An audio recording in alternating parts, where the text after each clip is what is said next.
அனைவருக்கும் வணக்கம். Option cricket rate channel மூலியம் உங்களை சந்திப்பதில் மிக்க மகிழ்ச்சி அடைகிறேன். நான் உங்கள் சந்தோஷ். நான் செபில் பதிவு பெற்ற பங்காளர் கிடையாது. இது பயிற்சிக்கான காணொளி. எந்த பரிந்துரையும் நாம் வழங்குவது இல்லை. செப்டம்பர் 17ஆம் தேதி ப்ரீ ஓப்பன் ஸ்டாக்குக்கு உண்டான என்னுடைய அனுபவ பகிர்வு நடைபெறப் போகிறது. இது ஒரு கட்டண பகிர்வு. விருப்பம் உள்ளவர்கள் இதில் பங்கேற்க வாட்ஸ்அப் செய்யுங்க. 9842610908 என்ற எண்ணிற்கு தொடர்பு கொண்டு அதனை பற்றி தகவல் பெற்றுக்கொள்ளலாம். எங்களிடம் இணைந்தாலே வெற்றி பெற்று விடலாம் அப்படிங்கிற எண்ணத்தில் கண்டிப்பாக பங்கேற்கக்கூடாது. ஏனென்றால் இந்த இடத்துல பை பண்ணுங்க, இந்த இடத்துல செல் பண்ணுங்க அப்படின்ட்டு என்ட்ரி எக்ஸிட்டை பற்றி என்னுடைய அனுபவ பகிர்வு என்னுடைய பயிற்சி வகுப்பில் கண்டிப்பாக இருக்காது. அந்த பயிற்சியில் சந்தை ப்ராபபிலிட்டி ஆஃப் சான்சஸ் ஆப்ஷன் பிரீமியத்தின் அடிப்படையில் எப்படி பார்ப்பது அப்படிங்கிறது தான் இருக்க போகுது. இதில் வரைபடம் அப்படிங்கிறது அறவே இருக்காது, நியூஸ் அப்படிங்கிறது அறவே இருக்காது. வாங்க காணொளிகள் போகலாம். இன்று சந்தை ஒரு நல்ல இறக்கத்தை சந்தித்துள்ளது. இதற்குண்டான காரணங்களை பலர் இப்போவே சொல்ல ஆரம்பிச்சிருப்பாங்க. எல்லாத்துக்கும் பொதுவாக தெரியக்கூடியது உடனே பொதுவாக பார்த்திங்கன்னா அமெரிக்காவோட ஃபெட் இன்ட்ரெஸ்ட் ரேட் அப்படின்ட்டு சொல்ல ஆரம்பிச்சிடுவாங்க. இறங்கினாலும் அதுவே எதாவது காரணமாக இருக்க போது, ஏறினாலும் அதே தான். இல்லை மார்க்கெட் ஏதாச்சும் வீழ்ச்சி ஆச்சுன்னா நம்மளுக்கு இல்லைன்னா போர் பிரச்சனைகள் உடன்றாங்க. இந்த 2 வருஷத்துக்கு முன்னாடியே நம்மளுக்கு என்னாச்சு, ரஷ்யா உக்ரைன் வாரை பற்றி பேசியிருந்தாங்க. அது இன்னும் போயிட்டே தான் இருக்குது. அதனால் ஒரு பேனிக் இல்லையா. இஸ்ரேல் அதுக்குண்டான வார் அதை பற்றி சொல்லிகிட்டு இருப்பாங்க. அப்போது இல்லையா தேர்தல், அமெரிக்கா தேர்தலை பற்றி ஏதாச்சும். நம்மளுக்கு இந்த நியூஸுகளை பார்த்து வியாபாரம் பண்ணால் என்ன நடக்குது அப்படிங்கிறது உங்கள் கட்டியை இது பண்ணிக்கோங்க. ஒரு நினைவூட்டல், நேற்றைய தினம் நம்ம சதுரங்க விளையாட்டை பற்றி சொல்லியிருந்தோம். அதில் சிறு தவறு நான் சொன்னதில் ஒரு சிறு தவறாயிருச்சு. நாம் சதுரங்க காயின்லேயே ஜம்ப் பண்ணி தாண்டி போகக்கூடிய சக்தி குதிரைக்கு தான் இருக்குது. நான் குதிரைன்னு சொல்கிறதுக்கு பதிலாக யானைன்னு நான் உச்சரிச்சிட்டேன். அது தப்பு. அதனால் அந்த திருத்த பதிவுக்கு இந்த நேரம் நான் சொல்கிறேன். அந்த தவறான தகவல் கொடுத்ததற்கு மன்னிக்கவும். பலர் அதை நோட்டீஸ் பண்ணியிருந்தீங்க, பலர் அதை கடந்து போயிட்டீங்க. அதனால் ஒரு தவறு நடக்குதுன்னா அதை நோட்டீஸ் பண்ணணும். ஆனால் அதையே மேற்கோள் காட்டி அதை வேறு மாதிரி கொண்டு போகக்கூடாது. ஏன்னா தவறு அப்படிங்கிறது இயல்பு. எல்லாரும் எல்லா இடத்துலையும் சரியாகவே இருக்க முடியாது. ஏதேனும் தவறு ஏற்படுவதற்கான வாய்ப்பு மிக அதிகமாக இருக்குது. அதனால் தவறை சுட்டி காட்டுவது தவறல்ல, ஆனால் அந்த தவறை வைத்து வேறு விதமாக பேசுவது தான் தவறு. இங்கே நம்மளுக்கு தெரிஞ்ச டேட்டாஸ், தெரிஞ்ச ஸ்ட்ராட்டஜி, அதை வச்சு நீங்கள் இது பண்ணணும். நம்ம சொல்லிகிட்டே இருக்கிறோம் ஓப்பன் ஸ்ட்ராட்டஜி, அதை பில்ட் பண்ணுங்கள். அதே மாதிரி மார்க்கெட்டுக்குள்ளே இருக்கிறவங்க யார், ஆப்ஷன் ட்ரேடராக இருக்கிறவங்க யார் அப்படின்னு கேட்டால் ஆப்ஷன் பையர், ஆப்ஷன் செல்லர். இப்போ ஓப்பன் ஸ்ட்ராட்டஜி ஒன்று எடுத்துட்டோம்னா இதில் ஒரு 5 வகை தான் இருக்குது. ஒன்று கேப் அப் ஓப்பன், இதை பற்றி நம்ம பேசியிருக்கிறோம்.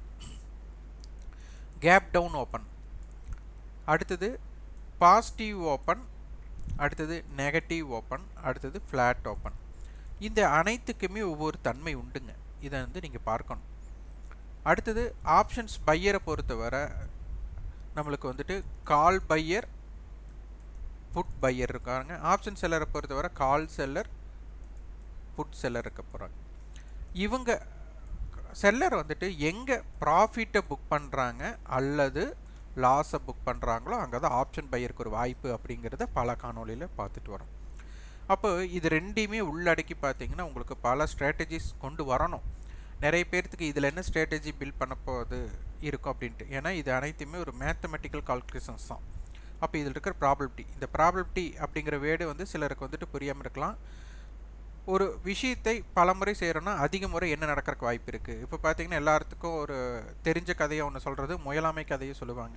முயலுக்கும் ஆமைக்கும் போட்டி நடந்தது, அதில் ஆமை ஜெயிச்சது, அதுதான் வரலாறாக வச்சுட்டு இருப்பாங்க. காரணம் அது சோம்பேறித்தனத்தை மேற்கோள் காட்டுவாங்க, அதற்காக அதை சொல்லுவாங்க. அதனால் முயலாமை அப்படிங்கிறதுக்காக முயலையும் ஆமையும் எடுத்துக்காட்ட சொல்லுவாங்க. ஆனால் இப்போது போட்டி வச்சா யார் ஜெயிப்பா, முயலுக்கும் ஆமைக்கும் போட்டி வச்சா யார் ஜெயிப்பா? இதுதான் நீங்கள் இல்லை ஆமை தான் அன்றைக்கி ஜெயிச்சதுனால இன்றைக்கி ஆமை தான் ஜெயிக்கும் அப்படின்னு நினச்சோம்னா ஒரு 10 முறை ஒரு போட்டி வைக்கிறீங்கன்னா ஆமை எத்தனை முறை ஜெயிக்கும் முயல் எத்தனை முறை ஜெயிக்குங்கிறது தான் இதோட இது. அதான் ப்ராபபிலிட்டி அப்படிங்கிறது.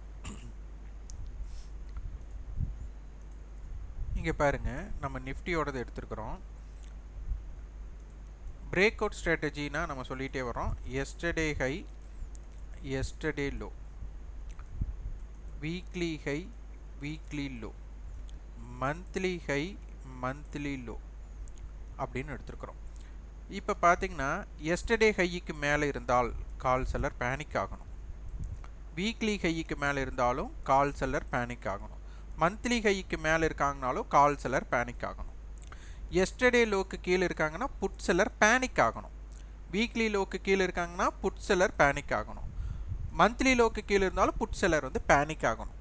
இது அப்போது இங்கே எஸ்டர்டே ஹையை தாண்டி மேலே போகிறாங்க அப்படின்னா கால் செல்லர் பேனிக்கில் இருப்பாங்க, புட் செல்லர் அப்படிங்கிறவங்க வந்து ப்ராஃபிட்டில் இருப்பாங்க. இது நல்லா புரிஞ்சுக்கணும் இந்த விஷயத்தை. அப்போது இந்த இடத்துல என்ன இருக்கும், புட் செல்லர் வந்து லாஸில் இருக்கும் மார்க்கெட் கீழே போகும்போது, கால் செல்லர் வந்து ப்ராஃபிட்டில் இருப்பாங்க. அப்போ இந்த இடத்துல இவங்க முரண்பாட்டில் எப்படி பண்ண போகிறாங்க அப்படிங்கிறது நம்மளுக்கு ஓப்பன் ஸ்ட்ராட்டஜி பேஸ் பண்ணி தான் இருக்கும். இப்போ இந்த இடத்துல பாருங்கள், நம்ம பார்த்த விஷயங்களே தான், அதை வந்து நீங்கள் உங்களுடைய கண்ணோட்டத்தில் பார்க்கணும். இது வந்து போன வாரத்தோடைய டேட்டா. இதில் வந்து வீக்லி ஓப்பன் இது, வீக்லி க்ளோஸ் இது, ஹை இது, லோ வந்துட்டு பார்த்தீங்கன்னா வீக்லி லோ. அப்போ இந்த இடத்துல பார்த்தீங்கன்னா இதற்கு ரெண்டுக்கும் உண்டான நடுநிலை புள்ளினா 25,050. ஏன்னா இதுக்கு ஒரு 400 புள்ளி வித்தியாசம். அப்போ 200 புள்ளின்னு அடிச்சுட்டா 25,050 அப்படிங்கிறது நடுநிலை. அப்போது இந்த இடத்துக்கு மேலே இது வந்து லாஸ்ட் வீக்கோட ஹை அபோவ் இருக்கிற வரை யார் பயப்படுவானா கால் செல்லர் பயந்து தான் ஆகணும். இப்போ சந்தை வந்து பார்த்திங்கன்னா இந்த வாரத்தில் this week open, this week high, this week low, this week close வராது. ஏன்னா வெள்ளிக்கிழமை முடிஞ்சதுக்கப்புறம் இன்றைக்கி தான் வரும். அப்போ மார்க்கெட் வந்துட்டு இந்த இடத்துல ஒரு கேப் அப் கொடுத்துருக்காங்க. இதோட ஹையே 25,333 தான். நம்ம இதை வந்து ஓப்பன் ரேஞ்சு வந்துட்டு ரேஞ்ச் வந்து ஓப்பனில் தான் ஸ்டார்ட் ஆகும். அது ஹையுக்கும் லோவுக்கும் உண்டானதான். அப்போ இந்த வாரத்தோட ஓப்பனே ஹையாக வச்சுட்டாங்க. ஓப்பன் ஈக்குவல் டு ஹை வச்சுட்டாங்க. அப்போ எதோட லெக் நம்மளுக்கு பெருசாக வரணும்னா ஓப்பன் டு லோ லெக் வந்து பெருசாக வரணும். இல்லை ஓப்பன் டு லோ லெக் சின்னதாக இருந்ததுன்னா ஓப்பன் டு ஹை வந்து பெருசாக இருக்கும். அப்போ இந்த இடத்துல பார்த்தீங்கன்னா நம்மளுக்கு 25,268க்கு மேலே இருக்கிறவரை தான் கால் செல்லர் வந்து பயந்துட்டு இருக்க முடியும். ஏன்னா மார்க்கெட் வந்துட்டு எங்கேருந்து மேலே வந்திருக்காங்க 24,874 இருந்து. ஆனால் எங்கே செல்லர் வந்து எங்கே செல் பண்ணாங்க நம்மளுக்கு தெரியாது. ஆக மொத்தம் மார்க்கெட் இங்கேருந்து மேலே வந்ததுனால இதனுடைய செல்லர்ஸ் அனைத்துமே என்னவாக இருப்பாங்கன்னா லாஸில் இருப்பாங்க. அப்போ அவங்க பேனிக்காகி என்ன பண்ணணும், கவர் பண்ணால் மார்க்கெட் மேலே போய்டும். அப்போ கவர் பண்ண மேலே போகணும்னா ஓப்பன் நம்ம என்ன சொல்லியிருக்கோம், ஓப்பனுக்கு மேலே, எஸ்டர்டே ஹைக்கு மேலே, அதே மாதிரி ப்ரீவியஸ் க்ளோஸுக்கு மேலே. அப்போ இது அப்படியே வீக்லி கன்வெர்ட் பண்ணால் வீக்லி ஓப்பனுக்கு மேலே வீக்லி ஹை, அதாவது போன வாரத்தோட ஹையாரும் சரி இந்த வாரத்தில் இருக்கிற ஹையாக இருந்தாலும் சரி, போன வாரத்தோட ஹை முக்கியம், அப்புறம் இந்த வாரம் அதற்கு மேலே இருக்கணும். அப்புறம் லாஸ்ட் வீக்கோட க்ளோஸ் இதற்கு மேலே இருந்தால் என்ன பண்ணுவாங்க, நம்மளுக்கு வந்து செல்லர் பைப்பில். ஆனால் இங்கே என்ன பண்ணிட்டாங்க, this week open equal to this week லோவாக திஸ் வீக் ஹையாக மாறிடுச்சு. அப்போ இந்த இடம் ரொம்ப முக்கியம். அப்போ இந்த இடத்துல இருந்து நீங்கள் பார்த்தீங்கன்னா உங்களுக்கு தெரியும் சந்தை வந்துட்டு க்ளோசிங் வந்துட்டு நம்மளுக்கு இங்கே தான் நம்மளுக்கு வந்துட்டு இந்த வீக்லி க்ளோஸ் நம்மளுக்கு எங்கே கொடுத்துருந்தாங்களோ அதற்கு கீழே வந்துட்டு இந்த இடத்துல தான் க்ளோஸ் பண்ணியிருக்காங்க. அப்போ இந்த இடத்துல நம்மளுக்கு க்ளோஸ் பண்ணியிருக்கும் போது இந்த 2 நாட்கள் நம்ம திங்கள் செவ்வாயை நம்ம பார்த்துட்டு வந்தோம்.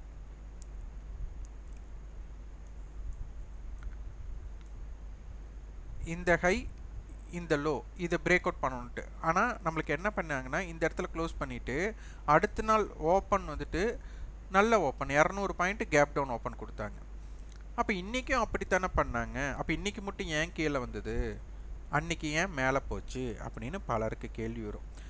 நம்ம சொல்லியிருக்கிற ஓப்பன் நம்ம ப்ராபபிலிட்டி எடுங்கன்ட்டு, ஆனால் ஓப்பனுக்கு கீழே 6 புள்ளி தான். அப்போ என்ன ஆகணும், ஓப்பனுக்கு கீழே போகலை, பெருசாக கீழே போகலை. அப்போ கீழே போகலை அப்படிங்கும்போது இந்த இடத்துல புட் செல்லர் வந்துட்டு ப்ராஃபிட்டை புக் பண்ணணும். ஏன் நீங்கள் வந்து லாஸ் தானே சொல்லுவீங்க இந்த இடத்துல ப்ராஃபிட் அப்படிங்கும்போது மார்க்கெட் கீழேருந்து மேலே போயிருக்கு. அப்போ வந்துட்டு புட் செல்லர் தான் அதிகமாக ப்ராஃபிட்டில் இருந்தவங்க ப்ரீமியம் கரைஞ்சிருக்கும். அப்போ மார்க்கெட் மேலே இருந்து வரும்போது புட் செல்லர் வந்துட்டு மேலே ஏதாச்சும் ரொம்ப லோ பாயிண்டில் போயிட்டு ஏதாவது செல் அடிச்சிருந்தாங்கன்னா மார்க்கெட்டில் அவங்களுக்கு வந்து லாஸ் வரும். அப்போ இதை நீங்கள் முரண்பாடு ரெண்டு விதமாக பார்க்கணும். புட்டு கீழே இருந்து வரும்போது இப்போ இந்த ஸ்ட்ரைக் இந்த இடத்துல இருந்து 25,333க்குள்ளே இருக்கிற ஸ்ட்ரைக், ஏன்னா நம்மளுக்கு இந்த இதுக்குள்ளே இருக்கிறவங்க வந்துட்டு என்ன பண்ணுவாங்கன்னா மார்க்கெட் மேலே போயிட்டு இருக்கிற வரை அவங்களுக்கு தான். அப்போ இதற்கு மேலே போயிட்டு கீழே வரும்போது தான் கீழே போய் அதற்கு அடுத்து வர்த்தகம் பண்ணவங்களுக்கு தான் லாஸ் வரப்போகுது. இது கொஞ்சம் நன்றாக உற்று கவனிக்கணும். அப்போது இந்த இடத்துல வந்து புட் செல்லருக்கு வந்து லாஸும் இருக்க போகுது, ப்ராஃபிட்டும் இருக்க போகுது. எங்கே இருக்க போகுதுன்னா இந்த ரேட்டுக்கு மேலே இருக்கக்கூடிய இதை வந்து, ஏன்னா யார் எங்கே வியாபாரம் பண்ணாங்க நமக்கு தெரியாது. ஆனால் இந்த மாதிரி இடத்துல அவங்க ட்ரேட் பண்ணியிருந்தால் அப்படிங்கிற ஒரு ஊகத்தில் தான் நம்ம இது வந்து பார்க்க முடியும். அப்போ இது என்ன ஆகும்னா இங்கிருந்து போகக்கூடிய ஐடிஎம் இதுவரை இருக்கக்கூடிய ஸ்ட்ரைக் எல்லாமே என்னவா மாதிரி இருக்குன்னா ஓடிஎம்ல இருந்து ஐடிஎம் காலாக மாறி இருக்கு. அதே மாதிரி இங்கிருந்து இங்கே போகிற வரை இருக்கக்கூடிய ஐடிஎம் புட்டு வந்துட்டு என்னவா மாறி இருக்குன்னா ஓடிஎம் புட்டாக மாறி இருக்கு. நல்லா யோசிக்க வேண்டியது. அப்போ ஓடிஎம் புட்னா அப்போ என்ன ஆகும், ப்ரீமியம் வந்து கரைஞ்சு நம்மளுக்கு டீகே ஆகிருக்கும். அப்போ அதனால தான் இதை வந்து நம்ம ப்ராஃபிட் புக் பண்ணணும் அப்படின்னு நம்ம சொல்கிறோம். இது நன்றாக புரிஞ்சுக்கணும். அப்போ இந்த இடத்துல என்ன பண்ணியிருக்காங்கன்னா நம்மளுக்கு முந்தைய நாள் நம்மளுக்கு வந்துட்டு இந்த இடத்துல இருந்து 200 புள்ளிகள் நம்மளுக்கு வந்து கேப் டவுன் பண்ணியிருக்காங்க. ஏன் கேப் டவுன்னா அதற்கு முந்தைய நாளோட லோவுக்கு கீழே ஓப்பன் பண்ணதுனால. அன்றைய தினம் என்ன பண்ணிட்டாங்கன்னா மேலே வந்துட்டு க்ளோசிங் வந்துட்டு இங்கே கொடுத்துட்டாங்க. அடுத்த நாள் என்ன பண்ணிட்டாங்க மார்க்கெட்டு அங்கிருந்தும் நம்மளுக்கு வந்துட்டு மேலே ஓப்பன் பண்ணிவிட்டு, அதாவது கேப் அப் பண்ணிவிட்டு மார்க்கெட் மேலே போயிட்டு திருப்பி கீழே வந்து இங்கே க்ளோஸ் பண்ணிட்டாங்க. இன்றைக்கும் மார்க்கெட் வந்துட்டு முந்தைய நாளோட லோவுக்கு கீழே ஓப்பன் அப்படிங்கிறது வந்து கேப் டவுன். அதற்கு முந்தைய நாள் 25,083. அப்போது இருக்கிறதுலே இந்த டேலிருந்து ஹையஸ்ட் ஹை, இது லோயஸ்ட் லோ. அப்போ 25,333, 25,083. அப்போ இதற்கு கீழே போனால் தான் இன்னும் ரேஞ்ச் எக்ஸ்பென்ஷன் கீழே கிடைக்கும். அப்போ இந்த இடத்துல கேப் டவுன் கொடுத்துருக்காங்க. அப்போ ஓப்பனுக்கு மேலே பார்த்தீங்கன்னா நம்மளுக்கு வந்துட்டு ஒரு 70 புள்ளிகள் 75 புள்ளிகள் வந்துட்டாங்க. மீண்டும் இந்த லோவை பிரேக் பண்ணால் என்ன நடக்கும் அப்படிங்கிறது யோசிச்சு பாருங்கள். அந்த ஓப்பனை கட் பண்ணினது இதுக்கு ஒரு 70 புள்ளி தான். இங்கிருந்து அதை கட் பண்ணதுக்கப்புறம் எவ்வளோ வீழ்ச்சி வந்திருக்கு பாருங்கள். இது வந்து இன்றைய தினம் நடந்ததுனால இது மேற்கோள் காட்டி சொல்கிறோம் அப்படின்னு நினைக்காதீங்க. ப்ராபபிலிட்டி ஆஃப் சான்சஸ் நடக்கலாம், நடக்காமல் போகலாம். எல்லாமே ஓப்பனை பேஸ் பண்ணி தான் இருக்குது. அப்போ இன்றைக்கி வந்துட்டு புட் செல்லர் ப்ராஃபிட்டை புக் பண்ணினதும் அதே போல் இதற்கு மேலே லாஸ்ட் வீக்கோட ஹைக்கு மேலே இருக்கும்போது புட் செல்லர் லோ பாயிண்டில் போயிட்டு செல் அடித்தவங்களும் என்ன பண்ணுவாங்கன்னா லாஸை புக் பண்ணுவாங்க. அவங்க லாஸ் புக் பண்ணுவாங்க. இங்கிருந்து 24,800 நம்மளுக்கு செல் பண்ணிட்டு வரவங்களுக்கு இந்த நேரம் நல்ல ஒரு ப்ராஃபிட்டாக இருக்கும். அப்போ அவங்க அதை புக் பண்ணினதோட விளைவு மெயினாக செல்லர் லாஸ் புக் பண்ணுறதுக்கு இங்கே வாய்ப்பு கம்மி. ப்ராஃபிட்டை புக் பண்ணதோட விளைவு தான் இந்த வீழ்ச்சிக்கு காரணம். இது அனைத்துமே நீங்கள் எதன் அடிப்படையில்னா நம்ம வந்து ஓப்பன் ஸ்ட்ராட்டஜி எடுத்துக்கோங்க. இதில் வந்து gap up, gap down, positive open, negative open, அதே மாதிரி ஃப்ளாட். அப்போ இதை பேஸ் பண்ணிவிட்டு இது அப்படியே வீக்லிக்கு கன்வெர்ட் பண்ணி call seller, put seller, profit or லாஸை புக் பண்ணுற ஸ்ட்ராட்டஜிக்குள்ளே கொண்டு போனீங்கன்னா உங்களுக்கு தன்மையாக இருக்கும். அப்போ எஸ்டர்டே ஹை, எஸ்டர்டே லோ, இன்பிட்வீனுக்குள்ளே மார்க்கெட் இருக்கிற வரை இந்த இடத்துல கால் செல்லரும் சரி புட் செல்லரும் சரி பேனிக்கும் ஆக மாட்டாங்க, ப்ராஃபிட்டும் புக் பண்ண மாட்டாங்க. அதனால தான் டிகேக்குள்ளே போகுது. அப்போது ஒரு வீக்குக்கு இந்த மாதிரிலாம் கன்வெர்ட் பண்ணி நீங்கள் ஒரு ஸ்ட்ராட்டஜி பில்ட் பண்ணிங்கன்னா மிக அற்புதமான ஒரு வாய்ப்பு இருக்குது. அதான் இது நன்றாக புரிந்து கொள்ளணும். இது அப்படியே பேங்க் நிஃப்டிக்கு கன்வெர்ட் பண்ணி பார்க்கலாம்.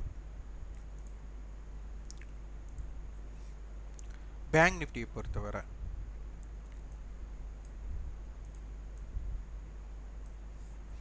இப்போ பார்த்தீங்கன்னா இது வந்து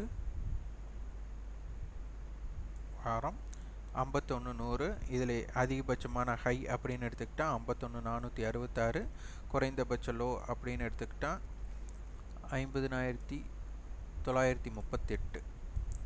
இந்த வாரம் ஓப்பன் பார்த்திங்கன்னா 51,579. இருக்கிறதுலேயே அதிகபட்சமான ஹை அப்படின்னு எடுத்துக்கிட்டால் 51,750. இந்த 4 நாட்களில் குறைந்தபட்ச லோ அப்படின்னு எடுத்துக்கிட்டால் 51,240 அப்படிங்கிற இடம். இன்றைக்கி பார்த்தீங்கன்னா இந்த குறைந்தபட்ச இடத்துல தான் ஓப்பன் பண்ணியிருக்காங்க. அதற்கப்புறம் பார்த்தா ஒரு 180 புள்ளிகள் போயிருக்காங்க. மீண்டும் பார்த்தீங்கன்னா சந்தை அங்கிருந்து என்ன பண்ணியிருக்காங்க, கிட்டத்தட்ட 700 புள்ளிகள் இறங்கியிருக்காங்க. இது ரொம்ப ரொம்ப முக்கியமான ஒன்று.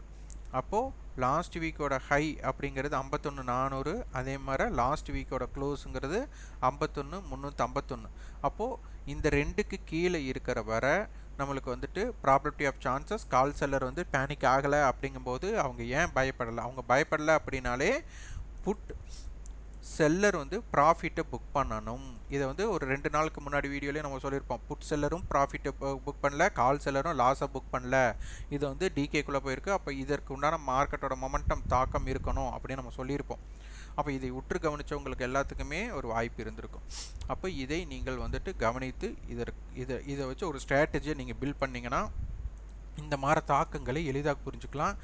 என்ன மாதிரி நியூஸாக இருந்தாலும் சரி, எல்லாமே இந்த ஓப்பன் ஸ்ட்ராட்டஜியும் ஆப்ஷன் செல்லர்ஸோட ஸ்ட்ராட்டஜிக்குள்ளே தான் வந்துட்டு போகணும்.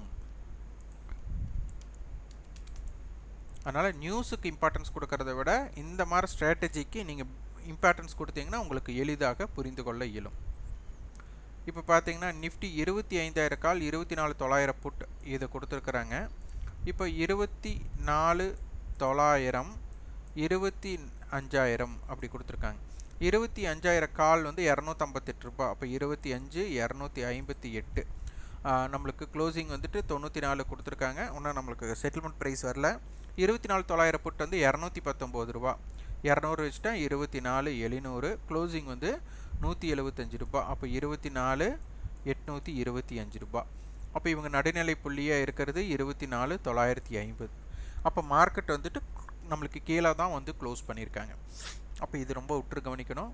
அப்போ மார்க்கெட் இப்போ எந்த இடத்துல க்ளோசிங் அப்படின்னு எடுத்துக்கிட்டால் கால் புட் என்ன விலையில் முடிஞ்சிருக்கிறாங்க அப்படிங்கிறத பார்க்கணும். இன்னும் நம்மளுக்கு செட்டில்மெண்ட் ப்ரைஸ் வரல, இருந்தாலும் 24,850 பார்ப்போம். அதுக்கப்புறம் மாற்றி பார்க்கலாம்.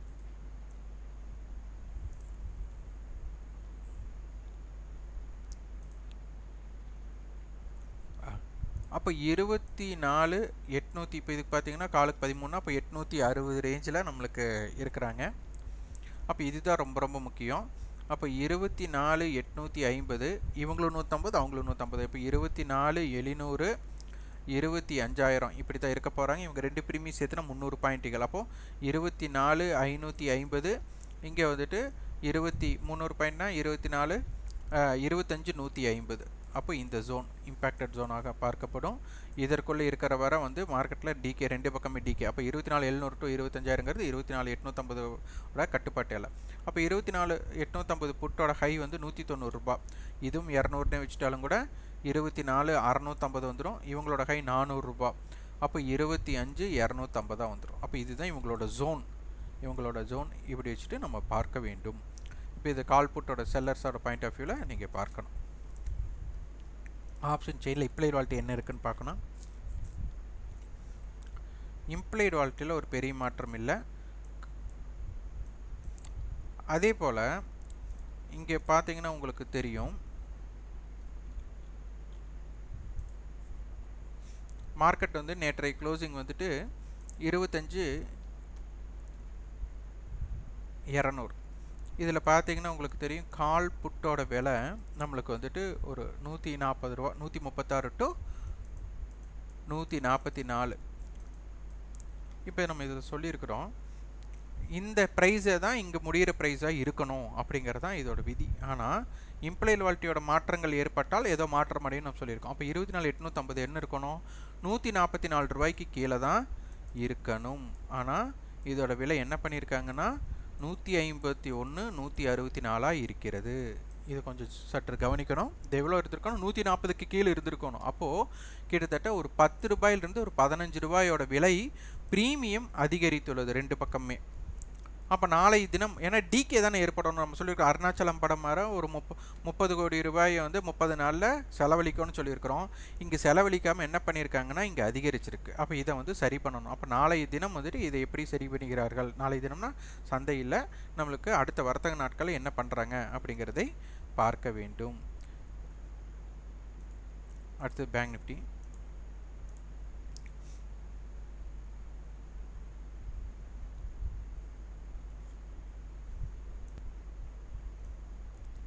ஸ்பாட் 50,576. இங்கே என்ன கொடுத்துருக்காங்கன்னா 51,000 புட், 51,000 கால். இது ஸ்ட்ரேடலே கொடுத்துருக்காங்க. அடுத்தது 50,500 புட்டு கொடுத்துருக்காங்க, என்னென்னு பார்க்கலாம். ஆனால் இந்த ஸ்ட்ரேடல் வரக்கூடாது. அதுக்கப்புறம் இது மல்டிபிள் ஹெட்ஜாக இருக்குது. 51,000 மையமாக வச்சு 50,000 மட்டும் இருக்குது. அப்போ 51,000 முதல் வச்சு பார்க்கலாம். இப்போ வந்து 51,000 புட் பார்த்திங்கன்னா 600 ரூபா. அப்போ 50,400. இவங்க வந்து 180 ரூபா. அப்போ 51,180. இவங்களுடைய காலுடைய ஹை 600ன்னு வச்சுக்கலாம். 51 600. இவங்களோட ஹை 800ன்னு வச்சுக்கலாம். 50,200. இது ஜோனாக இருக்குது. இதை பாருங்கள். அப்போ 50,500 நம்ம மாற்றி பார்க்கலாம்.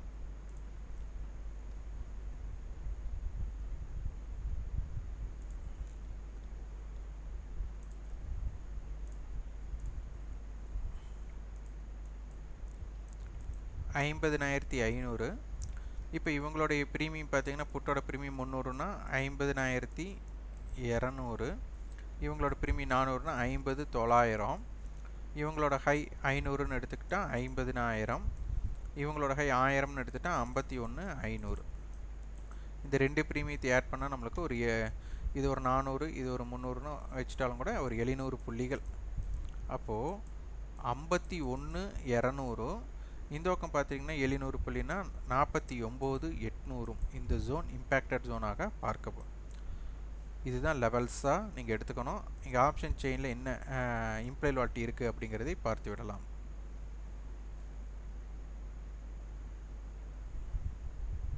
இம்ப்ளைட் வால்ட்டி பொறுத்தவரை நம்மளுக்கு வந்துட்டு கால் சைட் 12ஆகவும் புட் சைட் 17ஆகவும் இருக்குது. அப்போ புட் சைடை வந்துட்டு கொஞ்சம் டைம் வேல்யூம் இன்க்ரீஸ் ஆகிருக்கும். இதோடைய தாக்கம் எப்படி இருக்குது அப்படிங்கிறதை பார்த்து விடலாம். எதுவாக இருந்தாலும் ஓப்பன் ஸ்ட்ராட்டஜியை பில்ட் பண்ணி அதற்கு தகுந்த மாதிரி கால் செல்லர் புட் செல்லர் எப்போ இம்பேக்ட் பண்ணுவாங்க, எங்கே ப்ராஃபிட்டை புக் பண்ணுவாங்க அப்படிங்கிறதை பார்த்து நீங்கள் ஒரு டைம்னா இது என்ன விஷயம் அப்படின்னா, இப்போ வந்து மார்க்கெட் வந்துட்டு லாஸ்ட் வீக்கோட லோ அப்படிங்கிற இடத்துக்கு கீழே நிஃப்டி வந்துட்டு க்ளோசிங் ஆகிருக்கு. இது ரொம்ப கவனிக்கக்கூடிய விஷயம். நிஃப்டி வந்துட்டு லாஸ்ட் வீக்கோட லோ என்ன இருக்கோ அந்த இடத்துல நம்மளுக்கு க்ளோசிங் இருக்குது. பேங்க் நிஃப்டியும் அது மாதிரி தான் அதுக்கு கீழே க்ளோஸ் பண்ணியிருக்காங்க. இது உற்று கவனிக்க வேண்டியது. அப்போ கடந்த வாரத்தோட லோக்கு கீழே க்ளோசிங் அப்படிங்கிறது என்ன மாதிரி விளைவுகளை ஏற்படுத்த வாய்ப்பு இருக்குது அப்படிங்கிறதை யோசித்து பாருங்கள். இந்த காணொலி உங்களுக்கு பயனுள்ளதாக இருந்தால் லைக் பண்ணுங்கள், ஷேர் பண்ணுங்கள், சப்ஸ்கிரைப் பண்ணுங்கள். இப்போ உங்கள் ஃபீட்பேக் கமெண்ட் பாக்ஸில் பதிவு பண்ணுங்கள். நன்றி, வணக்கம்.